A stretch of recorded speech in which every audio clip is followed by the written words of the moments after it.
Max, can you talk about the round and how good it feels to have gotten off this particular start?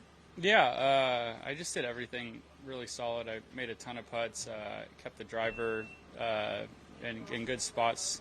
I got to take advantage of my iron play, my wedge play. So it just, it always for me, this season started from the tee, and it was plenty good enough today. And the rest of my game, I think, got to show how it's felt the last few months without any good results. So it just always feels good to get off to a good start when you're struggling, that's for sure. Does it feel sustainable?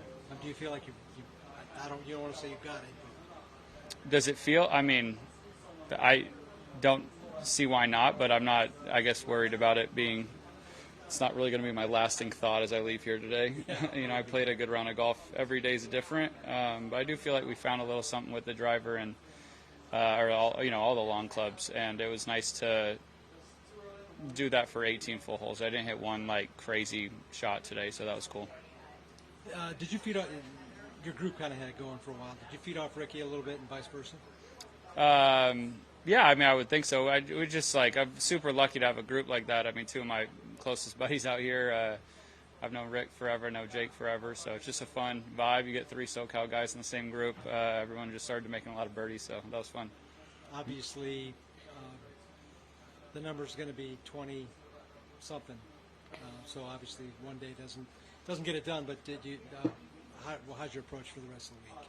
Just keep. Yeah. You just have to keep playing. Still patience is very important, even when scores are really low. You look at a round like Ricky played today.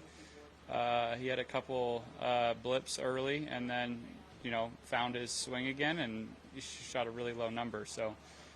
As much as it always feels like a track meet in your head, you look at things like that, and it's important to kind of stay within yourself, stay patient, because you can birdie any hole out here. Was there one thing you worked on the range this week that you felt might have been key today?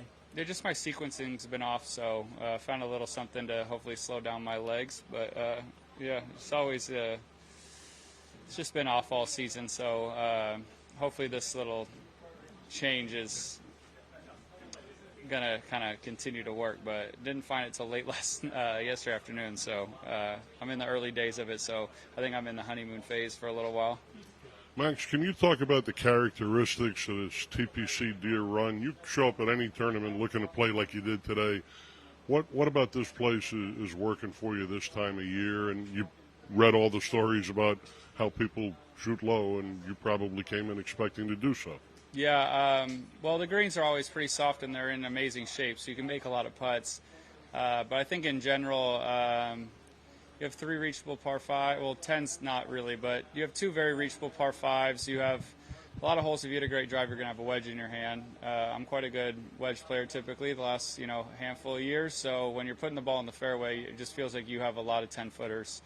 And if you're patient, you're going to get some 10-footers. You just need to eventually get one in a good spot. So, yeah, there's some hard holes out here. It's just you can play them defensively and then eat up the other ones. So I think that's what most guys are probably doing today. When you see the kids out here for the autographs and all the fans coming out, we take good weather for granted out on the PGA Tour. They don't get it too much here, except this time of year. Do you get a feel of a vibe here at John Deere that maybe you don't see elsewhere? Yeah, no, it's an amazing vibe. There's a ton of kids out there, which is cool.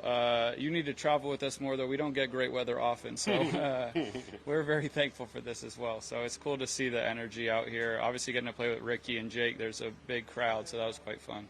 Max, it's your best first-round score since the 2023 Genesis Invitational. Did it feel like it? Yeah, I played really well.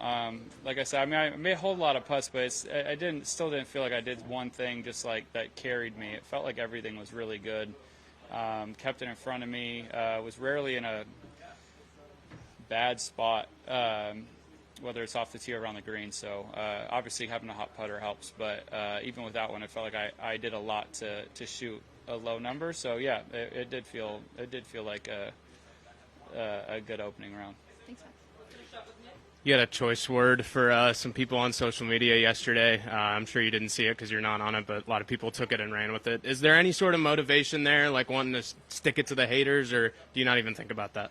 Yeah, no, I think the further I've removed myself from Twitter, is you actually stop thinking about it so much. I think that's kind of what I was getting at yesterday is draining. It's probably in the back of your mind, and I just wouldn't. there's just no point to give any attention to that, because like I said, my friends, my family, even a lot of strangers out here any week on the road are so kind. So it's a lot smarter to surround yourself with real people than whatever that is on the internet. Thanks, man. Did you hear anybody, was there talk about what you said in the locker room, on the range? I mean, obviously, it quote unquote went viral. No, we just we don't really talk about much golf stuff. So we just try to live our lives and then go play 18 holes and then go back inside and do it again. So you said it, and it's basically under the radar. And, I mean, guess, never- yeah, I never did heard a it. thing? Yeah, I just talk, and I don't know if people listen, but yeah, I don't talk to the guys about all that. Okay, thanks, man. Thanks. We'll slide on down to